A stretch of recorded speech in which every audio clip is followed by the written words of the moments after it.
everybody. Welcome to our event tonight celebrating the launch of the Atmospherians. I'm Rachel Berry, and I'm from Word Bookstores. Thank you for coming out and for supporting Word. And we've got links to both books in our chat room, and I will remind everybody about those. So please support our authors tonight and buy their books, and thank you for shopping from an indie. We really appreciate it. All right. So about our exciting launch event tonight. Alex McElroy is a non-binary writer based in Brooklyn. Their first novel, The Atmospherians, came out today, right today, from Atria. So I had to rewrite the bio copy because it said it was forthcoming. I'm like, no, it's right now. No longer. No longer. Other writing appears in Vice, The Atlantic, Tin House, TriQuarterly, New England Review, and their first book, Daddy Issues, was published in 2017. Alex has received fellowships from the Breadloaf Writers Conference, the Tin House Summer Workshop, the Sewanee Writers Conference, the Imprint Foundation, the Elizabeth George Foundation, and the National Park Service. And tonight, Alex is in conversation with T Kira Madden, who is a lesbian APIA writer, photographer, and amateur magician living in Hudson Valley, New York. She holds an MFA in creative writing from Sarah Lawrence College and a BA in design and lit from Parsons School of Design and Eugene Lang College. She is the founding editor-in-chief of No Tokens, a magazine of literature and art, and is a 2017 NYSCA/NYFA Artist Fellow in Nonfiction Literature from the New York Foundation for the Arts. She has received fellowships from McDowell, Hedgebrook, Tin House, Disquiet, Summer Literary Seminars, and Yaddo, where she was selected for the 2017 Linda Collins Endowed Residency Award. She facilitates writing workshops for homeless and formerly incarcerated individuals and currently teaches in the MFA program at Sarah Lawrence College. Her debut memoir, Long Live the Tribe of Fatherless Girls, was a New York Times Editor's Choice selection, a finalist for the National Book Critics Circle John Leonard Prize, and a finalist for the Lambda Literary Award for Lesbian Memoir. There is no period in her name. Welcome you both. Thanks so much for joining us tonight. Thank you, Word. Thank you, Rachel. Yeah, thank you. Thank you for having us both. This is extremely exciting. So it's pretty rad to be here.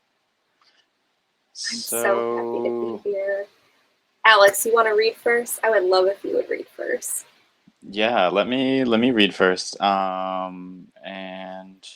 Okay. I'm doing a last-minute change in my reading.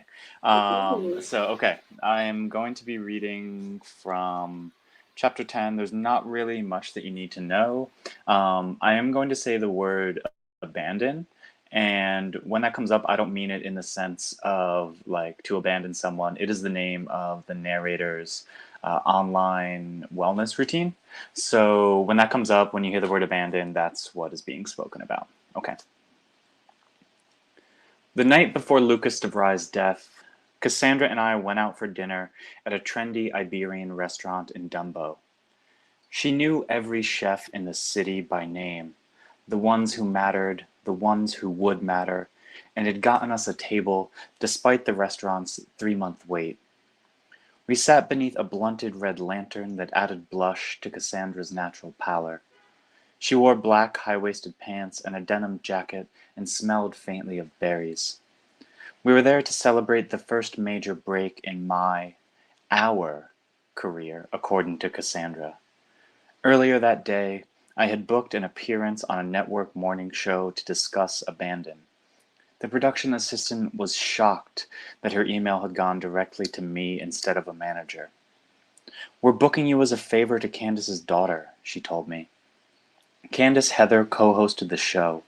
Her daughter was a client of mine, and she demanded that her mother share my program with the world. "We're going to be on TV," Cassandra kept saying, dragging out the letters as if they were separate words. She lifted a flute of champagne to clink against mine. Cassandra wasn't actually scheduled to appear alongside me, but she spoke with such joy and presumption that I couldn't bear to tell her the truth. It would ruin our night together. A half bottle of champagne made me swimmy, giggly, but Cassandra ordered another and topped off my glass. Abandon demanded sobriety, so I rarely drank in public. But tonight was a special occasion. Cassandra lifted her flute. A toast to the launch of our lives, our real lives, to the futures we deserve. Next Tuesday we'll be on TV, and by Wednesday we'll be everywhere. Not just in our bubbles online, but bursting, spreading, expanding, infecting, I joked. There'll be profiles about us, photo shoots. Sasha, they'll say, we need more fire in your eyes. Flip up your hair. Cassandra, cradle this tiger. I want the tiger, I said. Then I get the python. She mimed draping it over her shoulders, made a biting gesture with her free hand. We'll march our animals through the High Line. Times Square, I said. Oh, it's so tacky, I love it, she said. I blushed. There will be books, she said. Self-help is for hacks, I said. She gagged in disgust. Hack is too generous. I'm talking memoirs, empowering stories of triumph, ghost-written by middling out-of-work novelists. These ghostwriters, they talk to you. They listen, they expand, and the books, they just appear. It's all your ideas and your thoughts, but you don't even do the typing. And you shouldn't. We shouldn't. Because the book, that's just the beginning. The book will evolve into a lifestyle, and that lifestyle will become a phenomenon. And what comes after a phenomenon? World domination, I said. She cackled so hard her glass slipped out of her hand. It shattered. The servers' heads swiveled, their eyes hunting for someone to blame. It's only glass, she shouted. It won't cut you unless you take off your shoes. I leaned over the table in laughter. She didn't usually act like this. So vocal, so dramatic, so drunk. People are staring, I said. Of course they're staring. We're stars. It occurred to me, then, that Cassandra depended on fame to give her life meaning. Anything less would not have met the expectations imposed on her by family, by birth. She was the only child of a glossy magazine editor and a museum curator. Her maternal grandparents had both been in the movies. It was assumed she would succeed, that people would not only see her, but look to her as a model of how to exist. No one in my family expected much from me.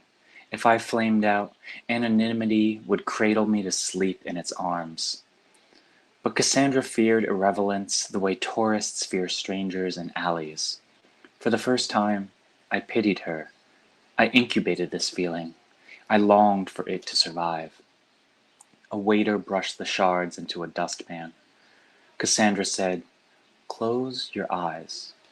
She asked me to imagine a future of plenty and ease, summer on Mediterranean islands, loose gowns billowing in the breeze, lounging on hulking white yachts. Our faces would draw glances on Manhattan sidewalks, the way our words would wind through the minds of strangers, steady them in times of crisis.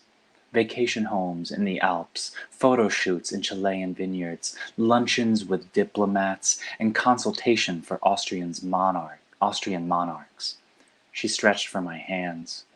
"You'll be everywhere," she said, "complete and total ubiquity." She made it sound like a good thing. That night, I followed her through the city, weak-kneed with champagne and wonder. I had work the next day, but Cassandra demanded I fling away all responsibilities. "You'll call in sick," she assured me. "This is far more important than your little day job, your temporary day job." It was impossible not to feel important around her. She was friends with every flowering tree, every fire hydrant, every lamp post, every grinning puppy, every brick wall worth taking a photo in front of. She knew the names of weeds sprouting through cracks in cement, the dreams of bodega cashiers. If she crossed streets without looking, cars swerved around her in deference. Dyson and I were in awe of people like Cassandra. City kids.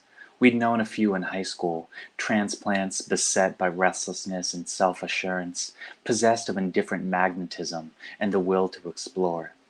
They wanted in ways we never could. Desire came naturally to them. They were born in its belly. That night, Cassandra led me to underground bars and rooftop bars and garden bars and bars housed in abandoned apartments, and whatever pity I felt for her in the restaurant hardened into handcuffing envy. We ended the night at a club that required a password, delivered forwards, then backwards. I regret not dancing more with Cassandra. I regret that, although I drank, I didn't drink to excess and wake up on her living room couch, our night a blackout blur of nothingness. In the club, I nursed a vodka soda in the tucked-away booth, refusing Cassandra as she begged me back onto the dance floor.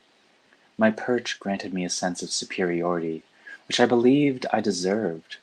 From this vantage, the club played like a performance put on for my enjoyment. Blades of light swept through the room. Confidence welled inside of me. I was sure that everything Cassandra predicted would come true. The islands and the yachts and the photo shoots, the fame. She had given me a beautiful future, and I could do nothing for her. I couldn't even tell her that she wouldn't appear on TV. The Cassandra on the dance floor was already lost to me, already embittered by my success, and I liked looking down on her, thinking more would come of my life than of hers.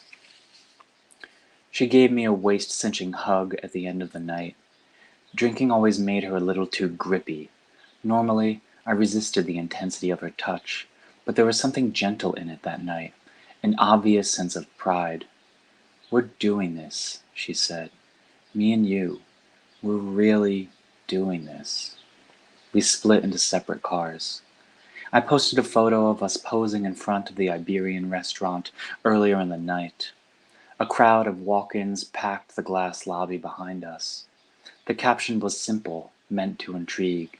"Big news soon." On the ride home, I've scrolled through congratulatory comments, liking as many as I could, to show I cared, and bottling up an impulse to spill to everyone begging for me to tell them my news. I tingled with joy, impatient for my new life to begin. Lucas DeVry commented using his latest account. He made a new one whenever I reported him. He was a troll, and he never left me alone.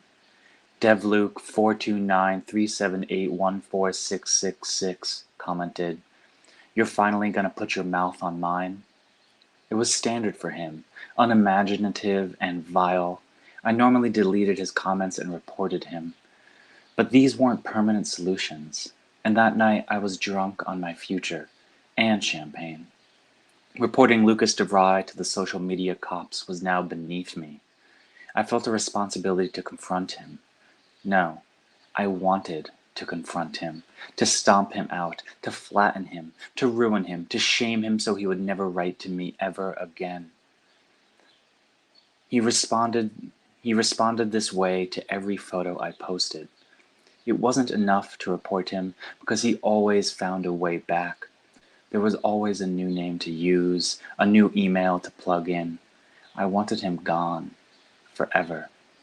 I replied, "I'm trying to make a beautiful world, and the world would be so much more beautiful if you and everyone like you were dead."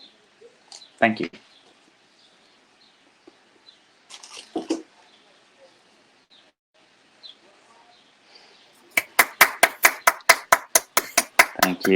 Thank you, yeah.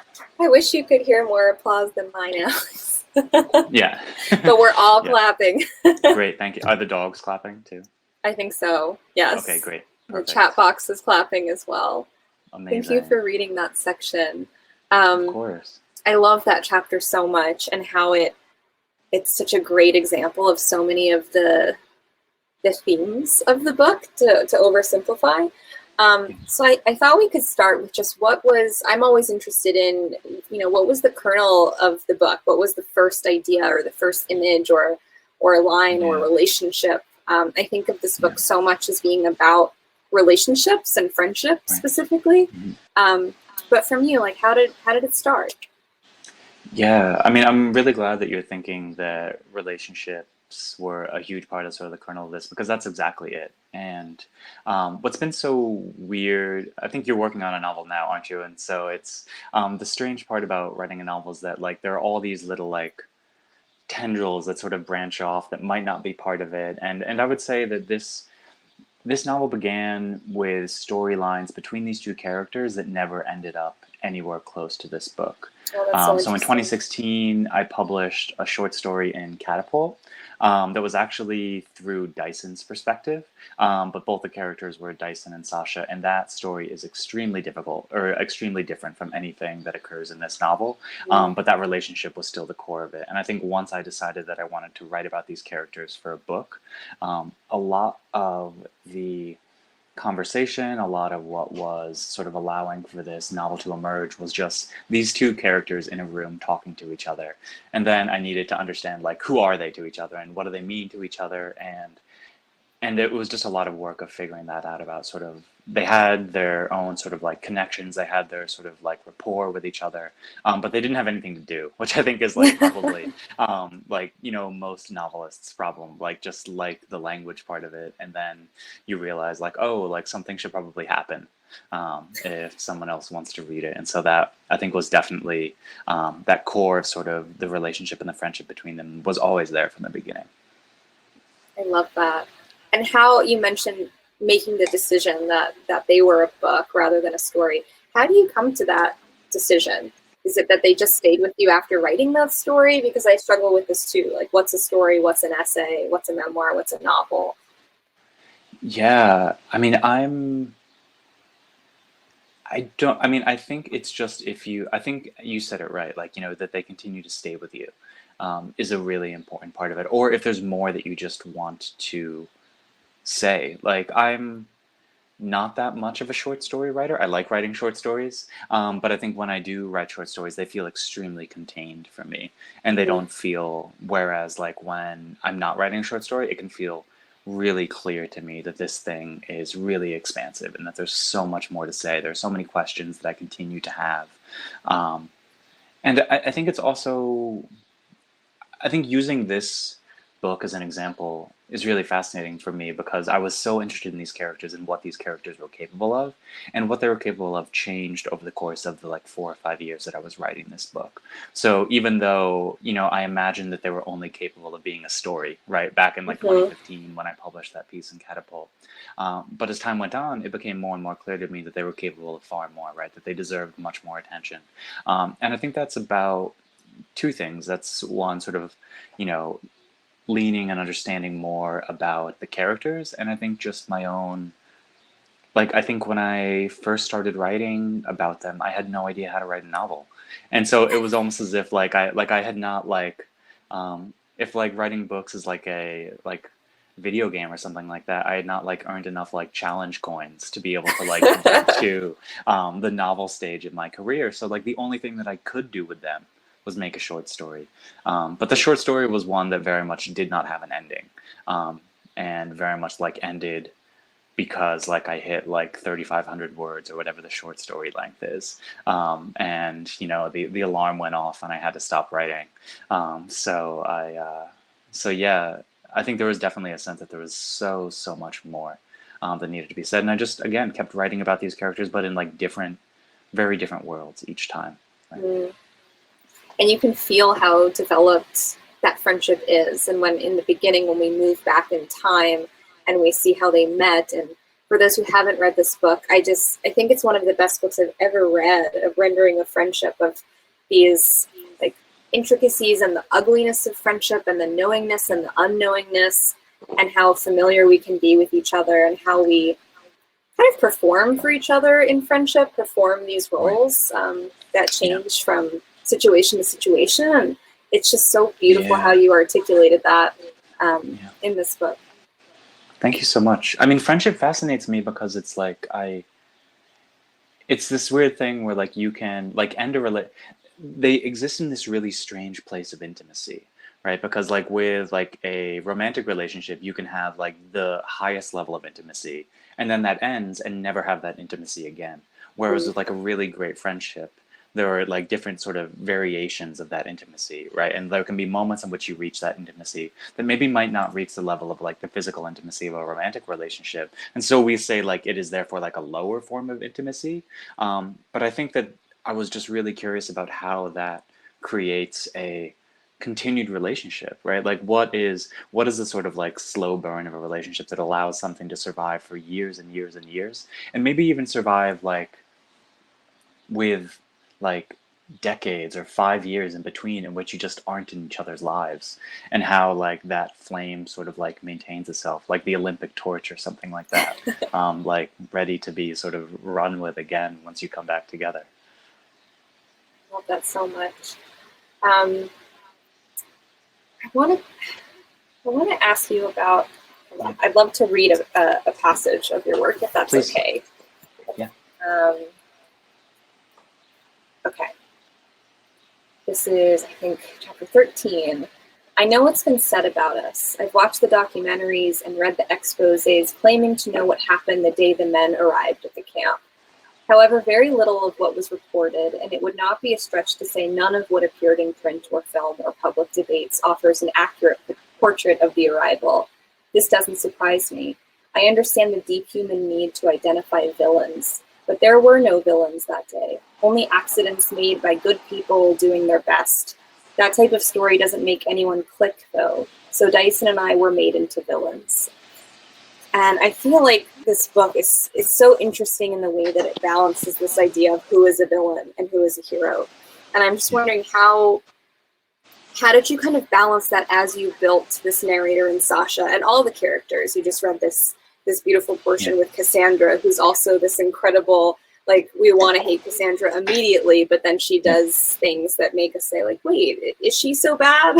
So how do you kind of reconcile these, not necessarily yours, but a reader's ideas of like good and evil? Like we have classes on villains and heroes and anti-heroes. Who are these people to you? And are you trying to challenge those tropes?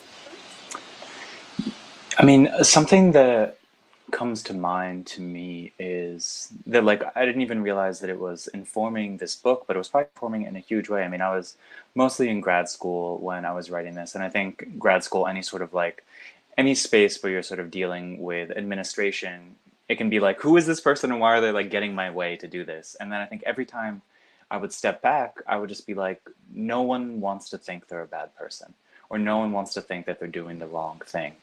And I think that's what Sasha is really getting at in that moment. I mean, in her, and I think it can be reduced to the thing of like, you know, history is written by the victors, or like, but I think it's something that we're sort of dealing with all the time, and that we don't want to sort of confront the ways in which we can hurt other people. Because most of us are like good people who don't want to cause any harm, and recognizing that, you know, we are capable of, you know, maybe accidentally hurting other people is really awful, right? So it's much easier to be able to like think of ourselves as like, oh, we're a good person or they were a villain. So I think beginning to sort of break down that narrative of like who was actually a villain was really important to this book, and sort of really sort of undermining that trope, as you said. And I think your question reminds me of something I've been thinking a lot about, is like how you deal with characters who do something wrong. And I think just about every character in this book has done something wrong. And what I've been thinking a lot about, and what I've been sort of reckoning with, is by writing about characters who do something wrong, does that mean that I'm asking the reader to identify with them? But I think something that has not really been talked about in the sort of like the great empathy wars of the like aughts and teens is that like empathy does not mean that you have to identify with someone, right? And I think that there's like an assumption that empathy means identification. And I think you can absolutely like empathize with someone and still be like, what you did was pretty bad, but like I can sort of like understand sort of why you did that. And that, I think, is when Sasha fails to see that, is when I think she makes the most mistakes in her life. I mean, there was an AV Club review yesterday that I really loved, that talked about like one of the great warnings of this book is like how when we treat others as monsters, we become monsters ourselves. And I think that I think that was really illuminating for something that I was getting at but didn't really know how to say. Thankfully, I didn't say that itself in the book. It would have been awful. But like for a review, it's an incredibly smart line for what I was getting after. So yeah, I think it's all that big sort of hurricane of thoughts of like how we, reckon with our own wrongs that we've done, and how we sort of deal with the fact that like other people in life have hurt us, and we like. I think like it also relates, like what I really admire about your memoir, T Kira, is like how you reckon with that like all the time, right? Especially in relationship to like your father, right? It's like, how can this person who I know like maybe did things that I don't like, but I still like deeply love this person, right? And I feel that all the time with like my own father, or like stepfathers I've had, or like my mom, or like, people like that, right? Like who can do things that like really hurt, but you continue to love them. And I think that seems so much more human to me than like villainizing. Definitely. And I think every character in this book is so full of contradiction, and I say that in the best way possible. Yeah.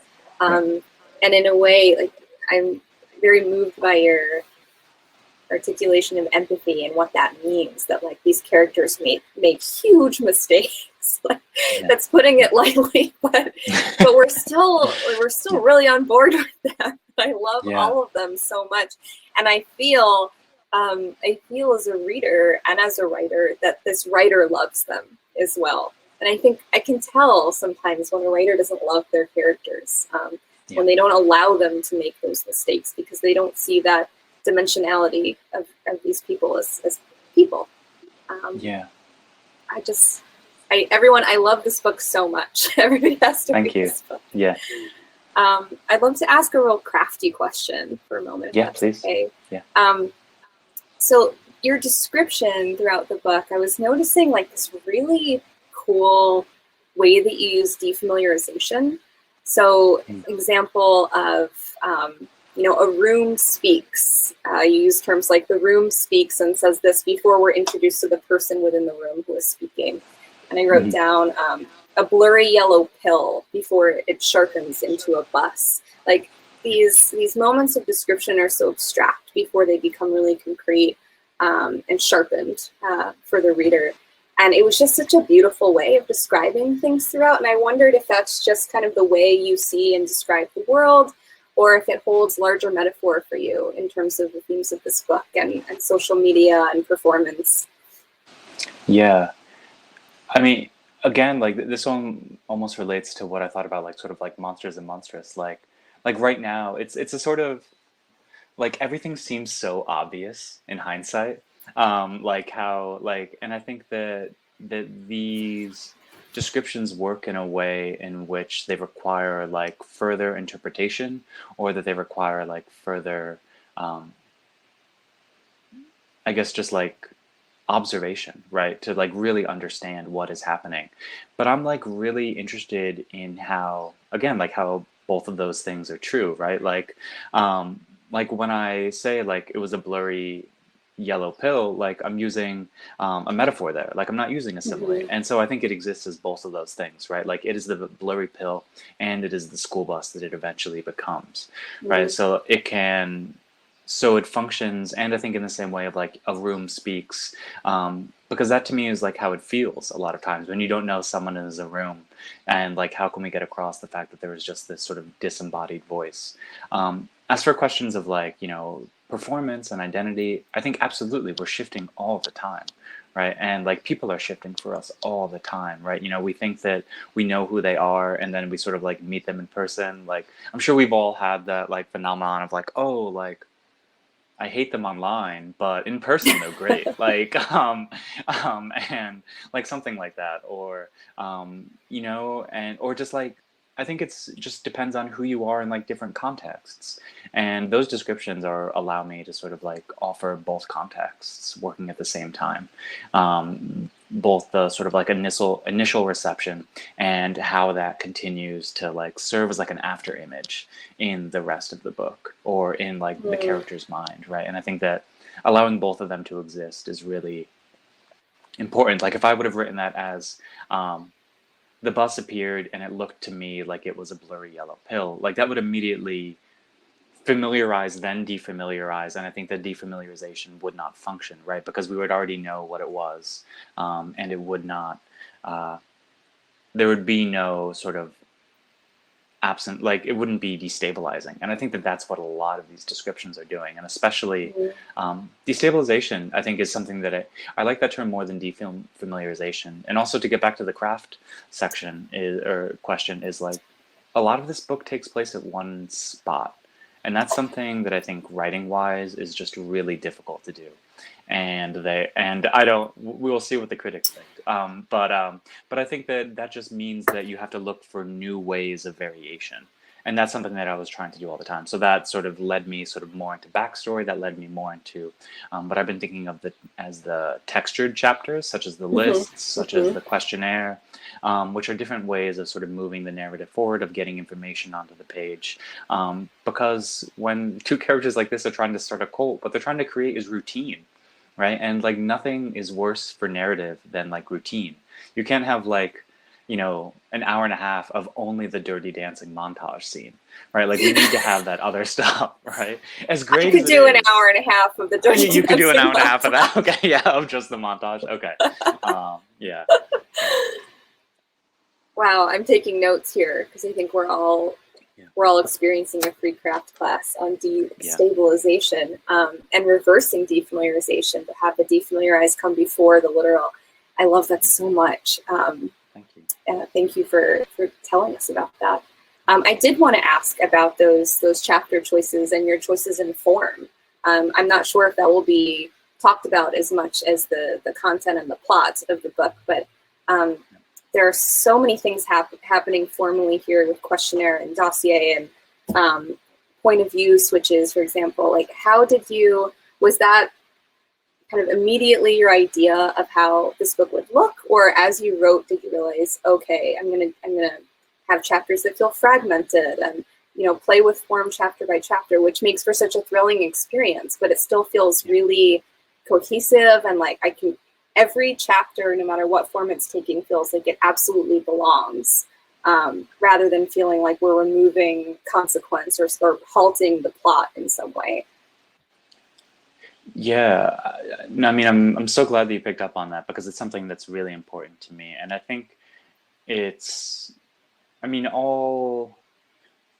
every writer is sort of like comes out of whatever books they've been reading, and a lot of the books that have been really important to me and extremely formative to me are ones that play with sort of variations in like form. Like Alejandro Zambra's multiple choice novel is like, yeah, it's excellent. And Helen DeWitt is extremely important to me. Her novel The Last Samurai adds a lot of texture into that book. Like there are moments where it's just like 2 pages that are just in ancient Greek, or it'll be just like pages and pages of mathematical formula.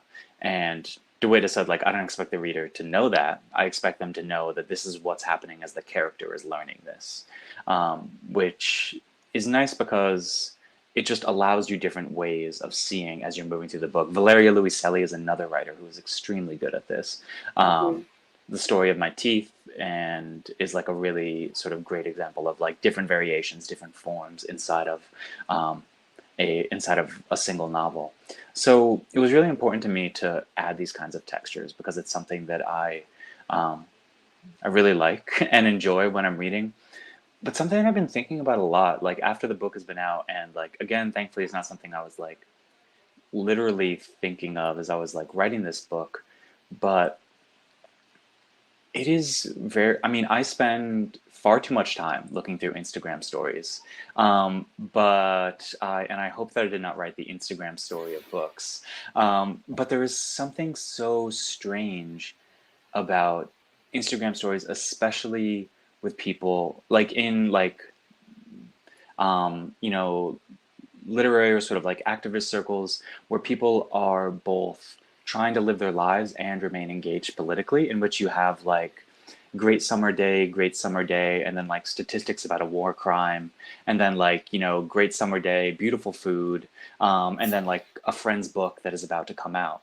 And it's such a strange phenomenon to just be like flipping through this extreme variation in theme, right? And so I think that those kinds of like thematic textures that are happening all the time in our lives is probably like unintentionally influencing me in lots of ways that I didn't even think about, right? So even though I do love like traditional narratives. I mean, a writer of our sort of like age, Brandon Taylor, I think is like really, really excellent at writing a like really like Real Life is a great book that does not have these same sort of like textures that I do, but it's still extremely compelling, right? Yeah. And for like very different reasons. And I just think that creating those textures for me like allowed me to feel sort of allow the book to feel thematically similar to a lot of the sort of content that they're talking about. And it also just allowed me to break outside of the monotony of being in the same place for a long period of time, which is also just really just a craft decision. And sometimes like these craft decisions are just kind of boring. I also want to like give a shout out to my editor Rakesh Satyal, who I think there's this big fear in a lot of like when writers who are like, you know, weird writers like go to like a big five house or something like that, that like everything interesting about them will be taken out. And like so much credit to Rakesh, who like pushed me to make this book so much weirder than it originally was when he bought it. And he like kept saying like, you know, there's more room for you to be strange in this book. And that I think was really freeing, because there was part of me that was like scared, like, oh, like I'm on like, you know, a major house, like I need like to put a divorce in here or something like that, like I don't know, or I couldn't do like interesting things with prose, but that wasn't at all true. And I think I was really encouraged to lean in that direction in ways that I think were really necessary for the book. It's wonderful. My editor too said the same thing, kind of lean into the weird of it, and helped me so much as I built it out. Absolutely. Thank you, great editors of the world. Yeah, thank you, editors. Yeah. What you just said about Instagram stories, or thematic texture, which I thought was so beautiful, reminds me of something you said recently, or you mentioned in an interview about how malls, shopping malls, were almost this original way of kind of viewing Instagram stories or content, and this kind of flash of different visions and ideas of who we can be. And I'd never thought about it that way. I thought that was incredible. And malls, it's like they're its own character in this book in a way that I love. I'm like, as someone who worked in a mall from 13 to 17, like endlessly fascinated by the ecosystems of the mall and mall politics. Can you tell us about malls? Tell us about shopping malls, favorite mall memories, and how did that come into play in this book? Yeah, I love malls. Malls are great. I mean, I mean that thing again, like it occurred to me fairly late that like malls were like a sort of brick and mortar Instagram in a lot of ways. And I think, as I said in that interview, like the ways in which where we would go to like feel sad and like, you know, spend on things that we didn't need and couldn't afford, right? Which is like all we're doing now when like a new like weird like device for feeding our cat like scrolls through and we like fall for it once again. Yeah, so I mean, I grew up in Jersey in a pretty small town, and like the most activity around me was like driving to a mall. Like all of our friends would like, you know, pack into like a Toyota Camry and just like chug 35 minutes to like the closest mall, and we'd just sort of like hang out there or walk around or go to the movies or do something. And my senior year of high school, a lot of my friends had graduated, and so I would spend a lot of time just like walking through the mall, just like listening to like Elliott Smith and like Snow Patrol, and just like walking around, getting like free samples. And I think like so much of that like weird like 17-year-old like flaneur that I was trying to be probably influenced a lot of this. And I think it's sort of like the Flannery O'Connor thing, right? Like there's enough career for a novelist before like the age of 15. I stretched it like to 17, but I think like those years I think were extremely formative. And like mall politics, like I mean, I find them fascinating. I find malls fascinating because I just love being there. I loved sort of going there. It was someplace that I would always want to go, like with my dad when I went to his house on the weekends. If only just to like go and like shop for something. And there was always this desire of like that you could become someone a little bit new. Like I remember when I like tried to become cool in like eighth grade, and I like went to the mall with my dad, and he bought me like $200 worth of like American Eagle clothes, and I thought that it would like change me. I was like, I've done it. Like I will return to like to school on Monday, and then of course you get to school on Monday, and everyone has the same sweater that you thought was like the first, that was like you were the only person to own. So there's this real mix of like there is a potential to become like a new person, but that new person is also someone who already exists. So there's already that inherent sort of conflict in like how we are. Malls are these like places of becoming and places of like futures that also seem to demand like repetitiveness from people. I feel like I need to. I'm still mad at the Hollister in the Rockaway Mall. For my in high school, my friend Ashley and I both applied for jobs there. And Ashley, she's great. She's still like one of my best friends, and we like both applied there. And I, was a 17-year-old kid, very anxious about my appearance, and they like looked at both of us. We both got jobs, and to Ashley, they were like, "You can be on the front of the store," and they looked at me like, "You can, tear down some boxes in the back." And I just like never showed up for work. I was like so offended, and I just like did not take that job. So if you're watching Hollister in the Rockaway Mall, you're still on my, you're still my nemesis. Yeah, yeah. Yeah. We should start a campaign for that. Just a reminder Yeah. to everyone, if you'd like to ask a question, please do so in ask a question box. And I guess I'll end with one more question, although I'll show you some time. I have about 10 pages of questions here. Perfect. But we'll talk another time. Right.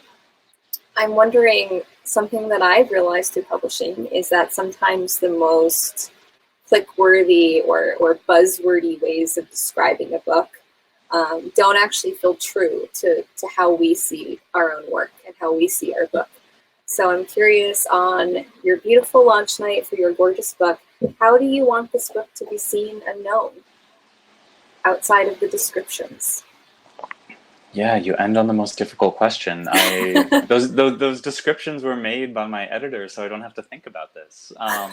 But how do I want it to be known? I mean, I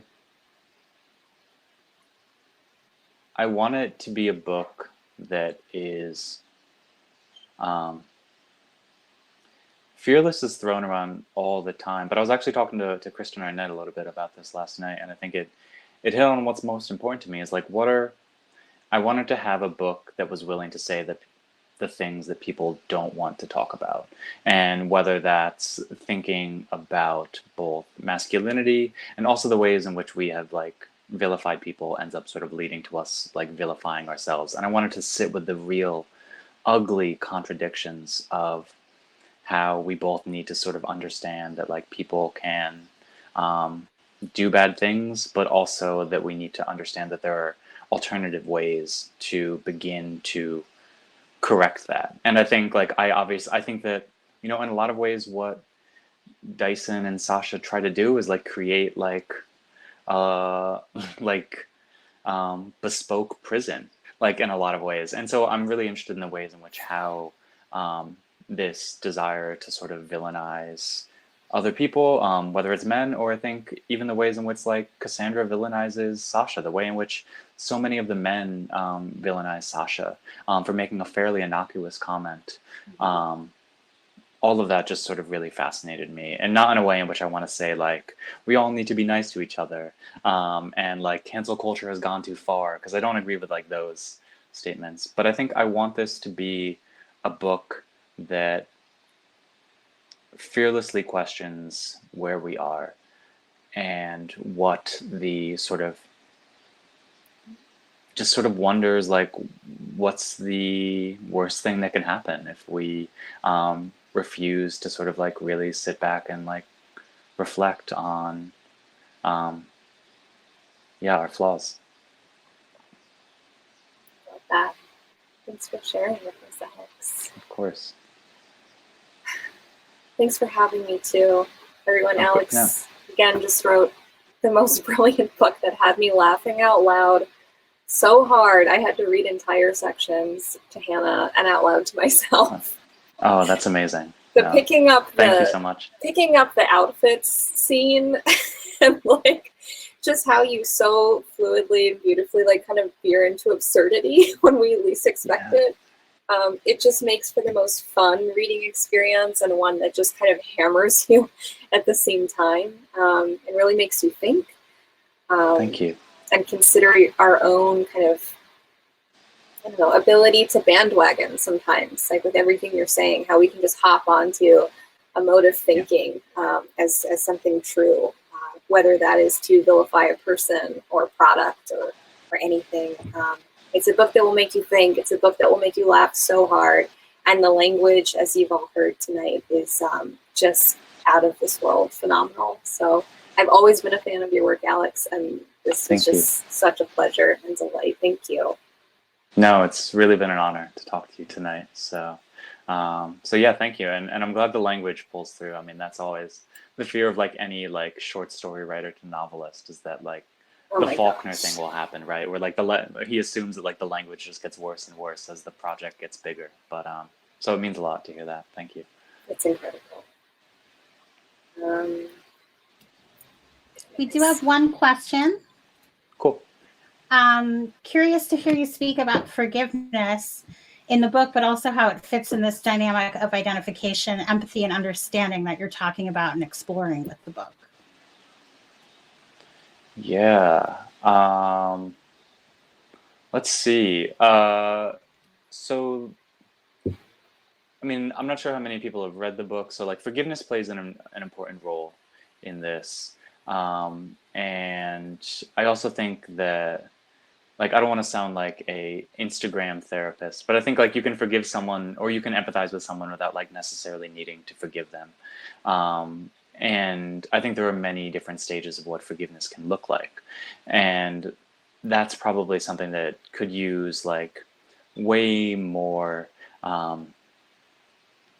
will say like, to be broken down a little bit more, like what is actually meant by the term forgiveness when it's spoken about? Does that mean that someone is like exonerated? Does it mean that you like let them back into your life, that sort of everything is okay? Or can forgiveness be a much quieter sort of thing of like, I will like no longer think about that person, or I will just be like, they did what they did for reasons that were outside of my control and potentially even their control. And that's the reason that happened, and I accept that, and I will now move on with my life, right? Like forgiveness can look a lot like no longer obsessing over why someone did something. And so I think, again, there were like many different forms of forgiveness, right? And the book also is really interested in the performance of forgiveness. And I don't want to give too much away, but there are scenes like midway through the book in which a lot of characters, mostly the male characters, essentially like act out moments of contrition and act out moments of forgiveness.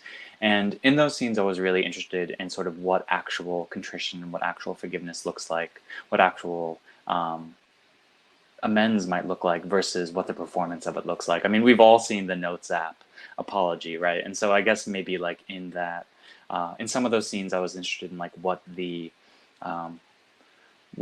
dramatized version of like the Notes app apology might look like, and how people can be, how I think people who have done wrong are desperate to be forgiven, and that can like really alter like how they move through the world, right? And how and what they're willing to do if someone is willing to offer them that kind of forgiveness. And I think that's probably what drives a lot of the men, thinking that they might be able to obtain that kind of forgiveness, even though it's only through a like secondary party. It's not through the actual person itself. And that's something that's a huge part of it as well, like how that kind of conditional or like forgiveness via a different person might feel just as good.